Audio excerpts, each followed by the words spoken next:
Bonsoir à tous, bienvenue sur le plateau de votre magazine d'actualité à la source. Au sommaire aujourd'hui, nous parlerons des 5e États généraux du christianisme qui débutent vendredi à Strasbourg.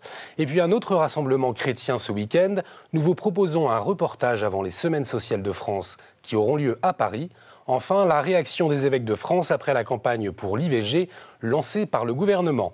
Et puis, ça ne vous a pas échappé, lundi débute à Rome un grand événement d'église, le synode sur la famille. Ce sera le thème de notre dossier avec Antoine Nuis, directeur de la rédaction du journal Réforme. Antoine, bonsoir. Bonsoir. Et Aymeric Pourbet, directeur de la rédaction de Famille chrétienne. Bonsoir Olivier. Messieurs, à tout à l'heure. Mais avant de développer ces titres, partons à l'étranger. Nous ne vous parlerons pas des frappes russes en Syrie, mais de la Centrafrique, où la situation s'aggrave à Bangui.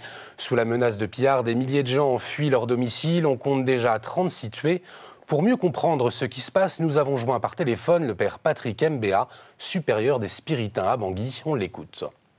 Le sentiment général, c'est quoi? C'est qu'il y a d'abord un problème des autorités du pays qui ne prennent pas leurs responsabilités, et puis une sorte de passivité de ces forces internationales, parce que vous ne pouvez pas imaginer qu'on vient brûler un commissariat, un dispensaire, et puis il n'y a pas d'intervention rapide, il n'y a pas une anticipation des événements pour arrêter cela. Un sentiment de découragement. Les gens commencent à s'attaquer, ça c'est la première fois, c'est un élément nouveau, les gens commencent à s'attaquer aux institutions de l'ONU, à braquer les maisons, à jeter des cailloux sur les véhicules de l'ONU. Ce que nous espérons, c'est que vraiment il faut qu'on prenne des mesures pour désarmer Bangui, qu'on prenne des mesures de lutter contre le grand banditisme. Je vous le disais dans le sommaire, à Strasbourg ce week-end, on va parler famille, santé, église, politique ou éducation. Sous l'impulsion de l'hebdomadaire La Vie, la 5e édition des États généraux du christianisme va commencer vendredi soir. Et cette année, le thème est assez général, je cite « Que désirez-vous » Alors que met Jean-Pierre Denis, directeur de la rédaction de La Vie, derrière cet appel? On l'écoute. Que désirez-vous? C'est lancer l'appel à tout le monde, chrétiens, donnez vos idées, exprimez vos envies, faites-vous entendre, ne vous contentez plus de raser les murs en attendant que ça passe. On a besoin d'un christianisme visible. Alors incontestablement, il va falloir suivre de très près le débat de deux évêques, Monseigneur Hayet et Monseigneur Vesco, qui vont échanger sur la famille. On est juste avant l'ouverture du synode, on est en quelque sorte dans le pré-synode. Ils ne sont pas d'accord sur la famille, ils vont s'expliquer. C'est très rare que deux évêques le fassent publiquement. C'est même, à ma connaissance, une première. Et puis aussi, on peut mentionner le passage du ministre de l'Intérieur Bernard Cazeneuve pour ces États généraux du christianisme.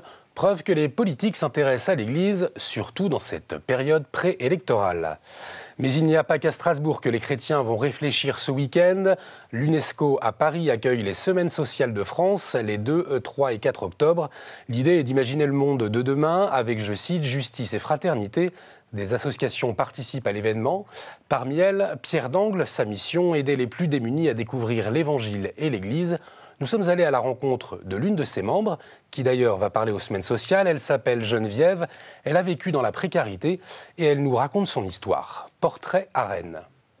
Geneviève Gimel, femme de ménage retraitée, n'a jamais douté de sa foi, mais elle garde un souvenir amer de l'accueil fait par certaines paroisses aux personnes en situation précaire. Je me suis sentie des fois très mal accueillie. On n'est pas toujours bien considéré quand on travaille comme femme de ménage. Et il y en a d'autres qui disent moi je ne peux pas aller à l'église parce qu'on me regarde et donc on reste à part, quoi. Elle se lance donc dans les années 80 dans l'association Pierre d'Angle, des rencontres une fois par mois autour de l'Évangile pour des personnes qui n'osent plus aller à l'église. Et pour mieux nous expliquer, Geneviève tient absolument à nous montrer une chapelle située dans la banlieue sud de Rennes, qui fut, jusqu'au début du XXe siècle, un ancien vestiaire pour une mine d'argent. Un passé qui, selon Geneviève, sonne comme son action avec Pierre d'Angle. On est des gens qui connaissons la vie pauvre, la vie difficile, différemment des mineurs, mais c'est aussi du travail qui est dur. Quand on est dans la misère, on a une expérience particulière comme d'aller à la banque alimentaire, plus encore des problèmes de famille. Et ça, on peut l'évoquer quand on est à la Pierre d'Angle parce qu'on est avec des gens qui ont les mêmes expériences. Geneviève Gimel, malgré son âge, s'est fait une promesse, celle de continuer tant que des personnes auront encore besoin de pierres d'angle. Souvenez-vous, le 1er septembre, c'était la journée mondiale de prière pour la sauvegarde de la création voulue par le pape. Le 4 octobre, on recommence avec la Saint-François d'Assise, choisie comme journée de la création par la Conférence épiscopale de France. C'est aussi la date de lancement du Défi des jeunes pour le climat, une initiative de la Pastorale des jeunes et des vocations pour la COP21. Vous savez, cette grande conférence internationale sur le climat qui commence à Paris début décembre. On écoute Estelle Grenon, responsable jeune de la COP21 pour l'Épiscopat de France. La conversion écologique, elle commence par des petits gestes et notamment par du terrain. Et ça, les jeunes sont quand même, moi je trouve, plus sensibilisés, plus préoccupés et plus à même de faire les liens entre l'état de l'environnement, la dimension de solidarité aussi. On est une génération qui a la possibilité de plus voyager. Donc dès qu'on voyage aussi, on se rend compte que nos gestes ici ont un impact là-bas. Et ça, je pense que voilà, ça peut être aussi un moteur d'action. Il y a la foi, il y a le fait de voir les conséquences de nos actes, et puis le tout est lié, quoi. Le fait que les plus fragiles sont aussi victimes du réchauffement climatique. Et ça, je pense que c'est une bonne façon de se mobiliser. Rappelons qu'hier, le pape a béni ce qu'on appelle des pèlerins climatiques. Vous savez, ces fidèles engagés pour la planète. Ils marchent actuellement vers Paris pour la COP21. Voilà, de belles initiatives pour la création. En tout cas, une chose ne semble pas encore tout à fait acquise par le gouvernement. L'embryon humain ne fait pas partie de la biodiversité à protéger. L'IVG, c'est mon droit, ou encore c'est ma vie, je la choisis. Telle est la nouvelle campagne lancée par la ministre de la Santé, Marisol Touraine. Les évêques français ont réagi. Commentaire avec Monseigneur Ribado-Dumas, secrétaire général de la Conférence des évêques de France. Ce que les évêques veulent souligner aussi, c'est que l'avortement est toujours le résultat de quelque chose de dramatique, d'une évolution, d'une difficulté de solidarité, et que donc il y a une importance forte pour développer la solidarité et permettre aux femmes qui se posent la question d'être informées de la possibilité qu'elles ont de garder leur enfant et des aides qu'elles pourront avoir. Également, les évêques redisent que l'éducation affective, relationnelle et sexuelle des jeunes est quelque chose d'important pour qu'ils découvrent comment la sexualité s'inscrit dans un projet beaucoup plus vaste qui est celui de l'amour auquel les uns et les autres nous sommes invités. Le pape François est de retour au Vatican après son voyage aux États-Unis. Le Saint-Père en a dressé un bilan. C'était lors de l'audience générale de mercredi. Il est revenu sur son passage de Cuba vers les États-Unis. On l'écoute. Ho potuto condividere col popolo cubano la speranza del compiersi della profezia di San Giovanni Paolo II, che Cuba si apra al mondo e il mondo si apra a Cuba. Non più chiusure, non più sfruttamento della povertà, ma libertà nella dignità. Da Cuba agli Stati Uniti d'America. È stato un passaggio emblematico, un ponte che grazie a Dio si sta ricostruendo. Dio sempre vuole costruire ponti. Siamo noi che costruiamo muri e i muri crollano sempre. Le Saint-Père qui n'a pas oublié la jeunesse du monde après son voyage. Dans un message le 28 septembre, il a invité les jeunes à poser des actes concrets pour se préparer aux prochaines journées mondiales de la jeunesse. Je cite, « Choisir une œuvre de miséricorde corporelle et spirituelle à mettre en pratique chaque mois ». Les prochaines JMJ se tiendront en Pologne à Cracovie du 26 au 31 juillet et leur clip officiel est prêt. En exclusivité, voici un extrait.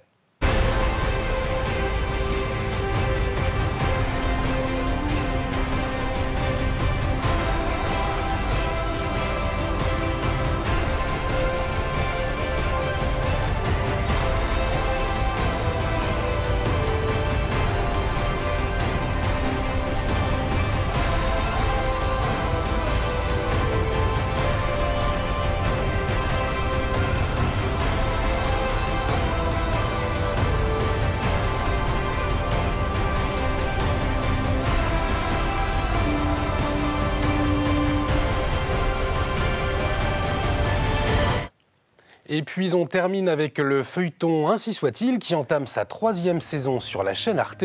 Cette série raconte, ou plutôt prétend raconter, la vie dans un séminaire français, sauf qu'on est quand même très loin de la vraie vie des séminaristes. C'est ce que nous explique Jean-Baptiste Maillard qui a lancé un blog sur le sujet. On l'écoute. Il y a une erreur de casting dès le départ sur cette série, c'est tout simplement qu'ils se sont trompés de décor. Ils ont voulu dépeindre un sujet qui est la sexualité, et en fait, ils ont utilisé pour ça un séminaire. Outre ce problème de réalisme, parce qu'on a tous des amis, en tout cas chez les cathos, qui sont au séminaire, c'est totalement décalé, mais il y a aussi ce manque de joie, c'est lugubre, c'est triste. Avec Internet, on peut apporter un éclairage sur une série sans être dans une confrontation stérile, mais apporter un éclairage, témoigner, donner des témoignages de prêtres, de religieuses, de catholiques pratiquants et évangéliser. La plus-value que notre site apporte, c'est que d'abord, il est numéro 2 dans Google, quand vous tapez Ainsi soit-il. Et donc, immédiatement, pour les personnes qui se posent des questions par rapport à la série, ils ont un endroit où ils peuvent trouver des réponses à leurs questions. Voilà, c'est la fin de notre journal. Il est temps pour nous d'écouter le père Mathieu Rouget. Il revient cette semaine sur l'actualité des époux Martin.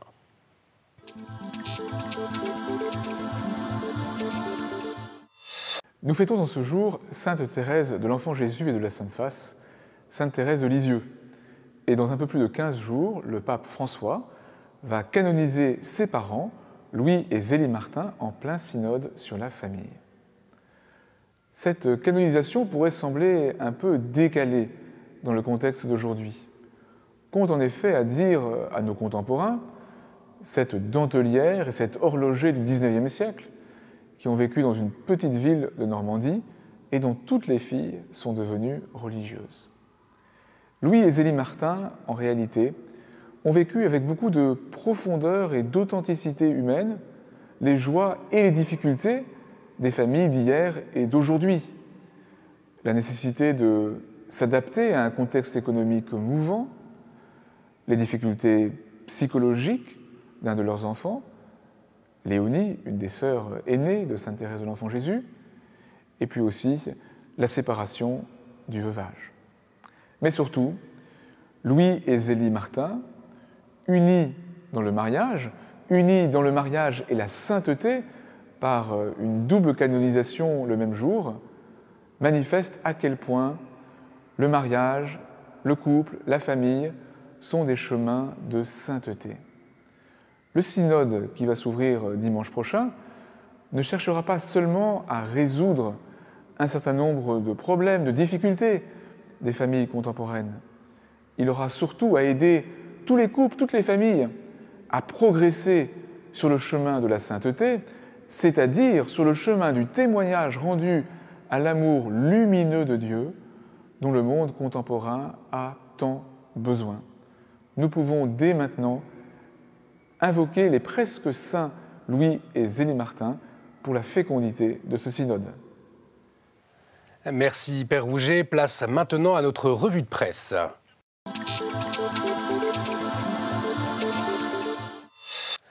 Et nous commençons avec le journal Réforme qui a une très géopolitique avec l'Arabie Saoudite. Alors Antoine Wyss, qu'est-ce que les lecteurs vont découvrir dans votre journal ? Eh bien, nous savons que dans cette énorme complexité qui est le Moyen-Orient, on ne comprend pas très bien. On essaye un peu de mieux entendre quelles sont les forces en jeu, et notamment le rôle de l'Arabie Saoudite. Donc nous avons consacré les 2 premières pages du journal de cette semaine à l'Arabie Saoudite, son histoire et sa politique. Merci Antoine. Et c'est le synode sur la famille qui fait la couverture de Famille chrétienne. Nous allons en parler dans notre débat, mais ce qui a retenu également notre attention, c'est l'entretien rare avec le supérieur des Chartreux. Alors, Aymeric Pourbet, qu'est-ce qu'il vous a dit ? Alors, il m'a dit beaucoup de choses, parce qu'effectivement, c'est quelqu'un qui accorde rarement des entretiens. Donc là, j'en ai profité, si je puis dire. Ce que je retiens quand même, c'est que c'est une spiritualité assez radicale, puisqu'effectivement, il y a quand même un retrait du monde. Et en même temps, j'ai trouvé des hommes, des moines extrêmement équilibrés. Si vous voulez, c'est un peu le fleuve profond qui guide l'Église par-delà les remous de l'actualité qui sont un peu à la surface. Mais en profondeur, il y a quelque chose de très beau qui se passe. Et je crois que c'est comme ça aussi que l'Église tient. Merci Aymeric. C'est aussi la famille qui fait la une de la vie avec l'Église face à la réalité des familles monoparentales, recomposées ou des couples en concubinage. À noter également, page 32, un reportage sur les détenus qui font la loi dans les prisons du Venezuela. Le journal Pèlerin aborde aussi la question des prisons, mais en France avec un témoignage, celui de Pierre Botton, condamné il y a 20 ans pour abus de biens sociaux. Il dit son combat pour changer les prisons. Voilà ce que vous propose la presse chrétienne cette semaine. Il est temps pour moi de retrouver nos invités. C'est l'heure de notre dossier.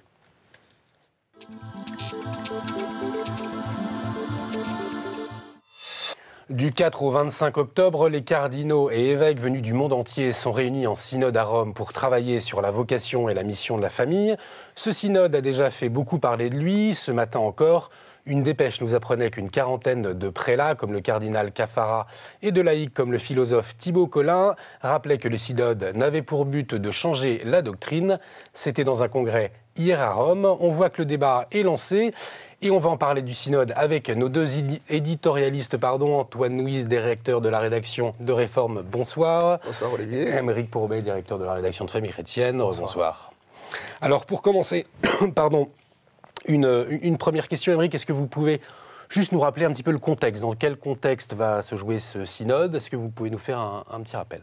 D'abord, je crois qu'il faut se rappeler, il faut rappeler aussi aux téléspectateurs que c'est le deuxième synode du nom sur la famille, parce qu'en fait, le pape a considéré que la famille était une question tellement vaste aujourd'hui, on se focalise beaucoup sur la question des divorcés mariés. En réalité, il y en a beaucoup d'autres. Il y a la question de l'éducation, il y a la question de la préparation au mariage, du conseil conjugal. Et donc, je crois qu'il ne faudrait pas réduire le synode, un synode de manière générale, à un affrontement entre clans dans l'Église. C'est un conseil au pape en réalité, et le pape a besoin donc, a souhaité ce débat, un débat qui a été vif lors de la première session, on s'en souvient, mais je crois que c'est sain aussi, c'est un signe de bonne santé de l'Église qu'elle s'offre le luxe de ce débat. Il y a des gens qui ne sont pas d'accord, mais en même temps, je crois que ce sont des questions très importantes qu'il faut mettre sur la table. Voilà, on va y revenir, et ce qui est intéressant, Antoine Nuis, c'est intéressant que vous soyez avec nous aujourd'hui. Vous, quel est votre regard en tant que protestant sur ce synode? Qu'est-ce que vous en pensez, avant même de parler du fond, comme ça que des évêques se retrouvent Alors d'abord, je trouve que la démarche synodale est une belle démarche, et que de temps en temps, l'Église essaye de se réunir, de rassembler ses prêtres, ses théologiens, ses témoins, pour essayer de dire, voilà, on prend une thème et ensemble essayons de discerner qu'est-ce qui est juste, qu'est-ce qu'on peut dire à notre monde aujourd'hui sur ce thème-là. Ça me paraît tout à fait juste. Maintenant, sur la question de la famille, pour revenir à ce qu'on disait tout à l'heure, par exemple, c'est vrai que la question des divorcés remariés est une question qui n'est pas centrale, mais là où elle devient très cruciale, c'est que c'est un des lieux de souffrance de l'Église. Et donc, il faut qu'il soit abordé. Alors, on va y revenir effectivement tout à l'heure, parce qu'il y a énormément de questions qui sont attendues pendant ce synode. Justement, les divorcés mariés, les homosexuels. Certains ont peur qu'on bazarde la doctrine. D'autres ont peur que l'on ne soit pas assez proche des gens qui sont un peu loin de l'Église. À votre avis, Aymeric, quelle est la bonne attitude, l'attitude saine à avoir par rapport à ça? D'abord, je crois qu'il ne faut pas distinguer ou séparer artificiellement d'un côté la doctrine, de l'autre la pastorale. Parce qu'effectivement, on peut dire que le synode se penche sur la question de la pastorale, c'est-à-dire de l'accompagnement notamment de ces personnes en souffrance, des divorcés mariés en particulier. En revanche, la pastorale, elle doit se préoccuper, de même que la doctrine, de la seule chose qui finalement légitime l'existence de l'Église, c'est-à-dire le salut des âmes, finalement, le salut des fidèles. Et c'est vrai que la question qui peut se poser, c'est quel salut pour les fidèles divorcés mariés. Voilà, c'est un exemple. Il y en a plein d'autres, évidemment, mais je crois que la première chose à faire, c'est de dire qu'il ne peut pas y avoir de rupture entre les deux. Autrement, encore une fois, on retourne dans des questions de clan, des questions politiques, ce que n'est absolument pas un synode. Et vous, Antoine Nuis, pastorale, doctrine, charité, vérité? Oui, enfin, d'abord la pastorale. Ça m'étonne qu'on pose la question du salut par rapport aux divorcés remariés. Je veux dire, le salut, c'est la grâce du Christ. C'est pas notre conjugalité, me semble-t-il. Et en tout cas, je dis ça parce que c'est vraiment peut-être le sujet sur lequel, à mes yeux, en tant qu'à la fois quelqu'un de bienveillant vis-à-vis de l'Église, mais d'une autre Église, donc aussi avec une certaine distance, il y a, je dirais, le plus de distance ou le plus d'incompréhension entre la doctrine de l'Église d'un côté et ce qui est vécu par le peuple de l'Église de l'autre. Et il me semble que ça pourrait interroger les théologiens. Je crois que dans la grande tradition de l'Église, il y a un principe, je crois qu'on appelle ça le sensus fidelium. Sensus fidelium, c'est la façon dont une parole d'Église est reçue, adoptée par le peuple de l'Église. Et sur cette question de conjugalité, c'est, je pense, peut-être le domaine dans lequel la parole officielle de l'Église est le plus interrogée, le moins bien reçue par le peuple. Aymeric ? Alors, si vous permettez, j'aimerais quand même revenir sur cette question du salut, parce qu'évidemment, Antoine Nuis exprime une vision protestante de la question du salut. L'Église catholique, parce que aussi il y a cette incarnation à travers les sacrements, hein, qui sont la continuation du Christ dans la vie quotidienne. Et donc ce salut, il s'incarne aussi à travers des actes très concrets dans lesquels Dieu s'engage, c'est le cas du sacrement de mariage, ce qui explique l'indissolubilité, hein, puisque Dieu s'est engagé, il ne peut pas se renier lui-même et renier cette alliance. Alors effectivement, après qu'il y ait des questions qui se posent et qu'il faille réfléchir à nouveau frais, moi je crois que ce n'est pas que l'enseignement n'est pas compris, c'est qu'il n'est pas connu en réalité. Et c'est qu'on paye des années où on a dit finalement... un peu, on a fait confiance aux gens en leur disant, ben voilà, c'est votre choix, c'est votre droit, et puis ensuite l'Église bénira. Non, je crois que vraiment, cet enseignement, il gagnerait à être mieux enseigné, notamment dans la préparation au mariage. C'est pour ça que c'est fondamental, parce qu'en réalité, le problème des divorcés mariés, il a une cause plus ancienne, qui est la question de la préparation au mariage. Si on ne donne pas suffisamment aux futurs mariés la possibilité de comprendre ce qui se joue, quel engagement ils prennent, on se retrouve après dans des situations qui sont effectivement... malheureusement, des grandes souffrances, mais des impasses. Antoine, tenir la charité et la vérité, comment on fait ? Ah ben oui, enfin c'est bien la question, mais il me semble que l'Évangile, le Christ, c'est ce qui est premier, c'est l'amour. Hein, je veux dire, les trois choses demeurent, etc. Mais ce qui est premier, c'est l'amour. Et il me semble que l'Église, d'ailleurs, je ne veux surtout pas dire que l'Église catholique ne prêche pas l'amour, hein, c'est pas ce que je veux dire. Mais ce que je veux dire, c'est que peut-être que toutes les paroles de l'Église devraient être relues à partir de ce critère de l'amour, et de dire, et de la compassion, et notamment de la compassion par rapport aux petits, par rapport aux gens en souffrance, y compris par rapport à ceux qui ont chuté. Quelle est votre attente ? Mon attente, c'est que, effectivement, le synode, les pères synodaux puissent se pencher sur ces questions-là en tenant la vérité, la charité. Pour moi, la vérité, c'est aussi de l'amour. Hein. Les personnes divorcées mariées ont le droit à entendre cet enseignement de l'Église, qui n'est pas une discipline arbitraire qui a été choisie un jour. Non, on est vraiment dans la réception du dépôt de la foi, hein, qui vient du Christ et que l'Église perpétue. Et donc, voilà, déjà leur faire comprendre le pourquoi de cet enseignement qui peut leur paraître sévère, mais en réalité, qui est une aspiration vers ce qu'il y a de plus beau et de plus profond dans la nature humaine. Et donc, l'Église ne pourra jamais revenir dessus. Même le pape n'aurait pas le pouvoir s'il le souhaitait. Et Antoine, vous, votre attente sur ce synode ? Oh ben moi, mon attente, c'est que je vois qu'actuellement, la pratique de l'Église génère de la souffrance, notamment, bon, je veux dire, on a parlé effectivement, je veux dire, les divorcés remariés, tous ces gens qui sont dans des familles recomposées, et dont certains essaient de vivre authentiquement le Christ, enfin, je veux dire, de le vivre, et ce phénomène que, sous prétexte que, voilà, que un jour, il y a eu une erreur, qu'un jour, y compris, ils ont été reniés, bafoués, ils se sont remariés et qu'ils n'ont pas le droit au sacrement de l'Église, alors ou je ne comprends rien à l'Église, ou bien alors c'est vraiment, je veux dire, les mettre dans une impasse totale. Je veux dire, que dans l'Église, aujourd'hui, quelqu'un qui soit meurtrier, adultère, violeur, il se repent, il a droit à la communion. Celui qui a été renié, qui a été divorcé, qui retrouve quelqu'un et qui reconstruise quelque chose dans l'amour, il n'y a pas droit. C'est quelque chose d'incompréhensible par le peuple de l'Église. Je suis désolé. Je crois qu'il faut quand même préciser aussi que les sacrements ne sont pas un droit. Je veux dire, l'Église, ce n'est pas un distributeur de sacrements. Encore une fois, le Seigneur s'engage et donne la grâce pour vivre le mariage indissoluble, donc jusqu'à la mort. C'est pas pour rien. Donc, considérer que c'est un droit et que, en plus, il n'y ait pas de démarche de conversion de la part de ceux qui, effectivement, sont séparés, là, je crois que c'est une erreur de perspective. Mais il y a de la conversion, je veux dire. Moi, j'aime beaucoup la position de l'Église orthodoxe. Hein. L'Église orthodoxe qui dit il y a l'indissolubilité du mariage, elle y croit très fortement. Mais elle dit, cela dit, on ne peut pas priver un chrétien de sacrement. Et donc, on trouve une solution pour dire comment est-ce qu'on peut remarier un divorcé parce qu'il n'est pas envisageable qu'un fidèle de l'Église puisse être privé du sacrement. C'est pas que c'est un droit, mais c'est que c'est une grâce. Et l'Église qui interdirait la grâce à certains, pour les orthodoxes, c'est pas possible. Il me semble que là, il y aurait, dans le cadre de la sacramentalité du mariage, dans le cadre de la conception de l'indissolubilité du mariage, le protestantisme se situe un peu différemment. Il me semble que là, il y a quelque chose qui s'enracine dans la très, très ancienne tradition de l'Église et qui peut-être pourrait éclairer les pères synodaux. Peut-être 2 points de précision. Voilà, et on terminera avec ça. Si je peux me permettre. D'abord, dans l'Église orthodoxe, le deuxième mariage n'est pas un sacrement. Donc ça, c'est quand même important de le préciser parce qu'effectivement, il y a cette conception de l'Église orthodoxe qui permet une nouvelle union, qui éventuellement la bénit, mais ne considère pas que c'est un sacrement. Donc on n'est pas exactement dans le même cas de figure. Voilà. Ensuite, la grâce, effectivement, elle passe de manière éminente par les sacrements que l'Église donne, mais elle passe aussi par plein d'autres démarches, et c'est notamment les solutions qui conjuguent la vérité et la charité, comme des démarches de pèlerinage, comme l'ordre des pénitents qu'a proposé un dominicain, le père Michelet, qui permettent justement de considérer que ces divorcés mariés, d'abord, ne sont pas excommuniés, ils font toujours partie de l'Église, et ils peuvent bénéficier de la grâce d'une autre manière. C'est mystérieux, mais c'est comme ça. Mais écoutez, merci, en tout cas, merci beaucoup, messieurs, pour ce débat très riche. On aura l'occasion d'en reparler. C'est la fin de votre édition. Vous retrouverez votre magazine d'actualité à partir du mardi 25 octobre. En effet, toute la rédaction de KTO se mobilise pour vous faire suivre le synode chaque jour. Ça commence dimanche soir avec une édition spéciale. Quant à moi, je vous retrouve tous les jours, dès lundi à 19h40 depuis Rome. En attendant, vous pouvez retrouver cette émission sur le site www.ktotv.com. Très bonne soirée sur KTO.